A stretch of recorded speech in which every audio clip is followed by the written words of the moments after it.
falling over, or the dog trying to jump up and then bumping and then falling down and then going under the couch instead of over the couch. Like, I don't know. It's fun. It's a really cute account.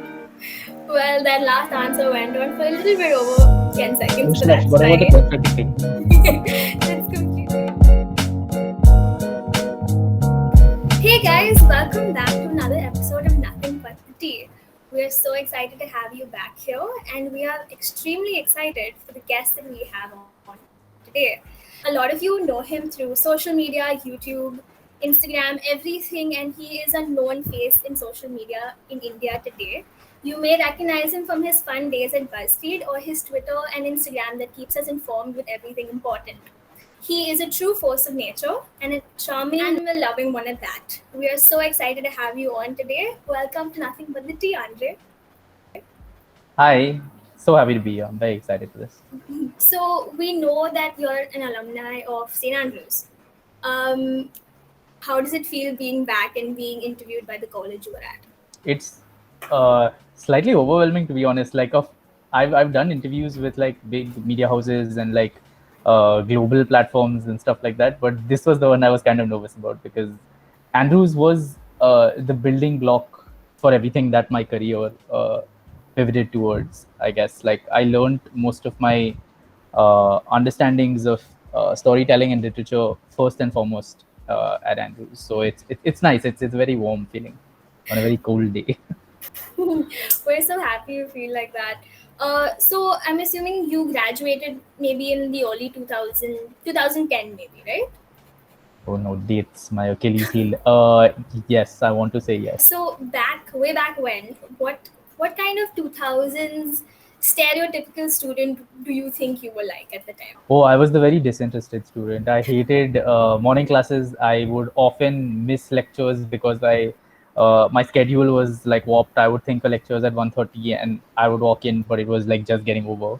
Uh, I mean, most of my professors and teachers would say that I was a bit of a troublemaker, but I feel like that's a false rap.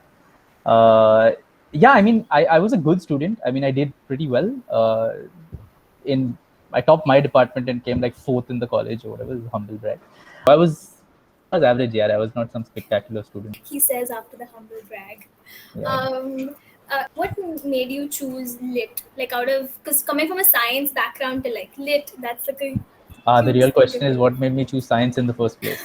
It was a ridiculous uh, choice. I chose science. It's a very dumb reason, and now I can laugh at it. I got a really good score in my 10th grade science exam. I got like a 147 or 150 or something like that. And immediately in my head, I was like, oh, this means I have to be a scientist or something related to the scientific field. So I picked science. I think for the first few exams that I had, I literally got like a zero in one, like a three in the other. It was horrible. And then after the first semester, I realized, oh, I don't like science at all. Like, this is so boring and so dry. Um, and then I kind of just rode out the wave. Like, I did fine in the first 2 years, but I always knew I was going to move to something related to writing. I wanted to do, BMM or something like that and move towards journalism completely. Um, but I wasn't sure if I wanted to be a journalist or if I just wanted to be a writer. So I decided to have a little wider net and take literature. Uh, then eventually I switched from lit to lit psychology because uh, pure semantics, like literature, you wouldn't be able to score a very high score overall. And like psychology was very interesting. And at some point, I thought I might be a criminal psychologist. So I was like, might as well. I think what you're saying is very motivational and inspirational for the people who are currently in their HSC right now because I think a lot of people who take science go through that phase that once they're done with it, they're like, why did I do that? Why did I put myself through that? And we know a lot of people who have come forward and said never again. So I think this is like you've put it very nicely because a lot of parents also force their children to eventually get into a field because they took something in HSC. So Yeah. seeing you talk about the spectrum, as you mentioned, I think really it does hit a chord with a lot of people that we know. Yeah, I also got a little lucky because my dad fully supported me in whatever decision I wanted to take. So he had no qualms about me switching streams and stuff. Whereas I agree with what you're saying. A lot of kids, their parents, if they're doing science in one specific college and it doesn't continue with that, they force them to move to another college or something like that. And I was very fortunate to be able to get the support to follow the streams however haphazardly they happened. So you were talking about careers, and you also mentioned your schedule was really were you working where you when you were in college, or did you graduate and then get your first job? Yeah, so my first actual job was at DNA. I joined as a writer, but specifically writing on pop culture. I had a very nice interview with the HOD at that time, and we spoke, and we spoke a lot about like comic books and television and films and stuff like that. And they were at that time DNA was trying to pivot towards a younger audience, get people more interested in reading their website, which was absolute garbage at the time. It was just big blocks of news, and it was just like confusing, and that they were going through a whole redesign and stuff, and they were hiring more people for their what they used to call web desk, which was basically their online department. um, so I came along and then I started writing about like a lot of stuff. So I started writing about television shows, films. From that, this was in 2014, so it was the lead up to the general assembly elections. So as the elections started coming up, I started getting more and more interested in news, obviously. So I started realizing that hey, if I want to actually be a journalist, I should learn from actual journalists, and then shadowed a bunch of the people there. Started writing a couple of political stories. Started going out into the field and stuff, and then eventually I kind of moved from writing pop culture to writing full scale news, and then covering the elections. So yeah. So basically, like you said, you're not a on paper journalist, but it's more independent. It's more like your social media that you're using right now. Yeah. Talking about social media, a lot of us use social media as like after you're done with like a very long day, you scroll Instagram to basically get your mind off whatever was bothering you in the day. Given that your what you do right now consists of basically social media. It's how you communicate with your audience. How do you unwind after like a mentally tiring day? uh it's difficult. There are lots of things I do. So it's going to sound a little weird, but a lot of people watch like um sports to unwind and stuff like that. So I'm the same, but the sports I watch are basically snooker and poker. I like playing poker and I like playing snooker. So they're just getting out of the essence of the world and just like kind of focusing on that. So uh, I can see the cliche things like I read a book, or I watch TV shows and stuff like that. But to be very honest, most of the time when I need to just like cleanse myself with the day and like just forget everything that's happened, whether it be work or whatever it is, I'll just put on a snooker game, and it's really slow because it's very boring to people who don't like the sport or play the sport. But it's an easy way for me to unwind. Yeah. So I also used to do what you described other people doing, right? Which is just scroll on social media and relax. But to me, social media has become kind of like a trap. It's too much information, too many comments, too many DMs. Uh, so it's not my solace anymore. I don't use social media to kind of unwind at the end of the day, because my feed, even if it is filled with friends and colleagues and stuff like that, inadvertently whatever the news of the day is or whatever is happening in the world will pop up, and more than anything, people will be DMing me or commenting, saying, "Hey, cover this. What is this?" And the usual, uh, like barrage of information. I'm glad you mentioned that because I know a lot of, I think after the pandemic really hit, a lot of people got into social media. And if you see, a lot of influencers have come about since the pandemic. And I think people glamorize social media a lot, romanticize it, but it's a whole other, there's a dark side to it as well, which people don't realize when they're just sitting and scrolling through it for fun. And for a lot of people who want to get into social media, there's a lot of Yeah, I mean, I maintain. think that it's social media has, I mean, there's no debate about whether it's good and bad. It's obviously good and bad, but it depends on who you talk to. Like you said, right? If you're a creator, obviously there are exceptionally fun and exceptionally good things about being on social media. The followers, the validation, the getting recognized, or doing stuff like this, to getting interviewed by your college, stuff like that. But obviously there is also a dark side, in the sense of it's very mentally taxing to be a creator. It's also kind of mentally taxing for people to assume that you owe them something. For instance, if I take a break for a couple of days because I don't want to be on social media, I get a ton of DMs asking, why didn't you cover this? Why didn't you write about this? Why didn't you this thing? And I don't know how to explain to people that I'm not a subscription that you have bought. I'm not giving you information that you're owed. Talking about the DMs that you get in, and the comments that you get, I'm sure being such a known name on Instagram or any social media platform comes with a certain amount of trolls and hate. How do you deal with that? Um, Various ways. First and foremost is therapy. Therapy helps with almost everything. For me specifically, it's helped uh, with almost all the issues that I've had. I've had depression. I'm not socially anxious, but anxious about very specific things. So my anxiety is triggered by very small things. So yeah, therapy has really helped. I've been seeing a therapist uh, at any given time for the last 4 or 5 years. The latest therapist that I have, I've been seeing her for close to 3 years now. She's really good.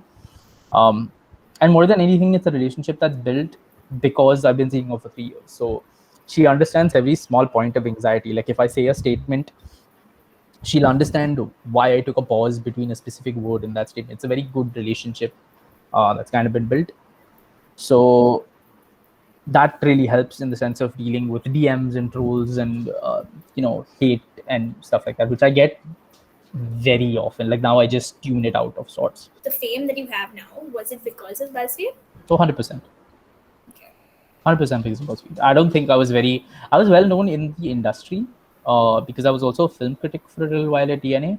So because of that, I met a lot of people because we used to go for the screenings together and stuff like that. So I met a lot of like the journalists of sorts at that time. Um, and also met a lot of people at networking events because film critics in India, while they are paid garbage, they are treated really well in the sense that I had a very good relationship with Marvel and HBO and stuff like that. So not only did I go for all the screenings, but I was also invited for all their events, um, which was really cool. So I met a lot of people and stuff like that. But overall, 100%. Like no one knew who I was before BuzzFeed. So you mentioned, and not even mentioned, but we all know that you worked at BuzzFeed and spent a good amount of your career there.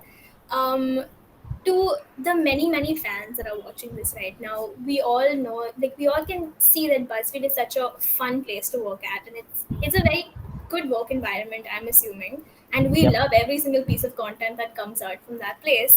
But what like, can you give us a reality check on Yeah, BuzzFeed? so it's exactly what you described. It's really fun. It's a very nice place to work in the sense that I learned a lot through the people at BuzzFeed. Because we were all from different spheres of life, and it was the first time that I was not in a room full of. I mean, the first crop of BuzzFeed employees were, um, like a Bollywood reporter, an ad person, a person who was in, who had studied fashion, someone who used to write, like uh, comic reviews and stuff. So it was a wide variety of people, and the exposure that BuzzFeed allows for its creators, for its writers, for its talent is really cool because obviously you're getting a huge platform, but secondly you also get to meet a bunch of people. Like I would not know much about the industry had it not been for BuzzFeed, because I got to work with the biggest names, in the young internet space. I also got to work with places like Netflix and Prime and Hotstar and all of these places. We did have a lot of fun. Um Almost all the goofiness is real. All the friendships are real. I'm still in touch with almost everyone that I was working with at BuzzFeed. It's a bond that you can't really break. So a lot of us are still very good friends. We still have a BuzzFeed group on WhatsApp where uh, we have 2, 3 actually BuzzFeed groups on WhatsApp where people are constantly talking about something or the other. So we're all very involved in each other's lives. Everyone knows what's happening with each other. So that's a good thing. What is one of the weirdest ideas you've pitched, or the weirdest thing you've done at BuzzFeed? I once did an investigation into why Chris Brown at the IPL or not. He was not, but like I wrote an entire post where I tweeted to Modi, I tweeted to Ranveer Singh, and like I didn't know any of them at that point. Obviously, not that Modi or NBT single reply to my tweets now, but it was fun. It was a very I had nothing to do that afternoon, uh, and I kept seeing people saying that Chris Brown is going to be here, and he was not. And then I saw articles saying that, oh, Chris Brown was amazing at the IPL, but there was no photographic or video evidence of him ever being there. So I just wrote something, and it went pretty viral. Like it went, like I think it might have reached Chris Brown, because he didn't tweet my article, but he did tweet saying that he wasn't in India, when it happened. I think you've actually, I can definitely call you maybe a social media veteran right now. Um, Now, like, with so many new things popping up, do you think the media industry is producing and reporting good content at the time? Like right now, I don't know. I think that there are a lot of like cool, innovative ways um, that people are kind of talking about things. I really love the TikTokers who have figured out how to make like a 15-second, 20-second thing really engaging in the sense of covering like an issue like sexual assault or covering something like mental health. I think they're pioneers in the field. I think the kids are really doing a phenomenal job. Like Reels is another format that a lot of people. There are accounts specifically to talk about women's sexual health. There are accounts specifically to talk about mental health. There are accounts that talk about social issues as short form skits, like really funny comedy skits, which is phenomenal. Like at that time, there wasn't much. Like you had to figure out a video idea, you had to put it on YouTube, Facebook. That was about it. Instagram also wasn't really big at that time. So, um, Coming back to, the social media, um, this is a relatively lighter question than the past few questions that we've talked about. But what would you, or who would you consider on Instagram or like any social media platform an annoying, person, an annoying social media account? So to give you an example of what I'm talking about, a lot of people have an issue with people who repost birthday stories. When someone posts for you and then you post it a bunch of times. I get So it. Um, what would you consider is really annoying? I consider lots of things annoying. But the thing that I'm currently griping about is people who don't understand their privilege. And that, I mean, I'll explain. So there are always people who are rich, elite, have a lot of opportunities, and then post about that, which is fine. Like you have a nice big shiny car, that's great. I'm sure you didn't buy it, but sure. But what really annoyed me is people during the pandemic, or kind of talking about uh, standing in their huge ass kitchens, talking about how the pandemic has helped them understand the meaning of life because they get to cook now and stuff like that. But the reality of it all is life didn't really change for many people in the sense that they didn't get much more time because everyone's working from home, right? You, on the other hand, have a lot of money from wherever, your parents or your trust fund or whatever it is, and can't go out. So now you have a lot of time in the house. So now you're doing something. So yeah, just privileged people who don't understand their privilege. There are a lot of privileged people, myself included, who do, like, if I order food or if I buy something new, I'm sure I'll put it up and stuff like that. But it's the tonality of how these people kind of push their, you know, privilege, elitism, wealth, opportunities down other people's throats, which is kind of turn off. I started muting people. Some of them I can't unfollow because it's their colleagues and uh, part of the ecosystem, let's say. But So, to end this really fun time together, we have a little game, rapid fire. I'm fairly sure you know the concept. So we'll ask you questions. You have like roughly 10 seconds to answer it, and it has to be short because it's a rapid fire question. okay. So, we'll go ahead with the first one. Favorite college memory? Oh damn. I have favorite college memories, which was sitting in the canteen, specifically when it was being built, because there was no canteen at that time. They had demolished it. The canteen you guys have is a new one. So we used to sit in rubble, but it was fun. There was lots of good memories there. Um, 5 non-negotiable daily habits that you have. Okay. Drink a lot of water. These are habits for me, right? Yes. Cool. Drink a lot of water. Get in some form of exercise, even if it's walking up and down the stairs for a little bit. Uh, Eating at least one unhealthy thing. because I'm started eating healthy, so I need at least one like chocolate or soda pop or coffee or something like that. Um, Playing a little bit or watching a little bit of poker, which is a new thing. And I have to watch whatever TV show I'm binging. I have to watch at least one episode of it. It's really nice. I like those. Nice combination. Okay, the next thing we have is top three artists of you right now that you like right now. Like music artists. Yes. I'm currently on like a 90s binge. So I guess, I mean, Backstreet Boys I've been listening to like a lot, like obsessively kind of. I've been listening to the Fray a lot, and I've been listening to Aerosmith. Okay, the next question is one of our favorites, and we really want to know your answer. If you were in an escape room, you could choose five fictional characters that you'd be in that room with. Who are those five characters? Oh, interesting. I have 10 seconds, right? Sherlock, from the television show Sherlock.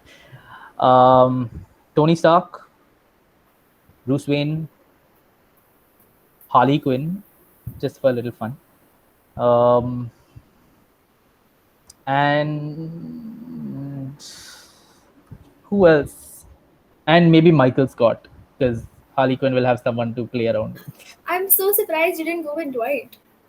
I thought I know I Dwight have the would be Dwight Funko perfect. right here, but I figure between Tony Stark, Sherlock, and Bruce Wayne, they'll figure it out anyway. So the three of us can just chill and have fun.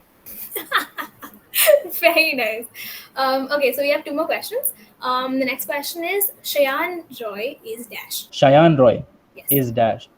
Uh, the funniest kid I've ever met. Okay, and the last question we have for you is from the upcoming artists and people, content creators you've been seeing recently. Who do you think is like one of your favorites? Upcoming artists. And I'm really bad with names. But there is this one account that I follow that talks a lot about mental health. I think her name is Mitali something. I am not sure about her name. I can look it up and I can this thing. But she's really good with mental health in the sense that she does a lot of reels and fun content related to mental health. Um, Instagram wise, who else? Upcoming, I don't know many. I mean, I follow a lot of the old people. Um, there's this girl Sakshi who's really fun on Instagram. Yes. Yeah, I think she's. I don't know if she has a lot of followers or she's upcoming or something like that. But like her content is usually quite fun. One last question to wrap this up. How did you like the interview? How do you feel? I really liked it. It was very fun. It, like I said, it was a nice break from my usual kind of stressful and very hectic, like numbers, numbers, numbers, video, video, video, deadline, deadline.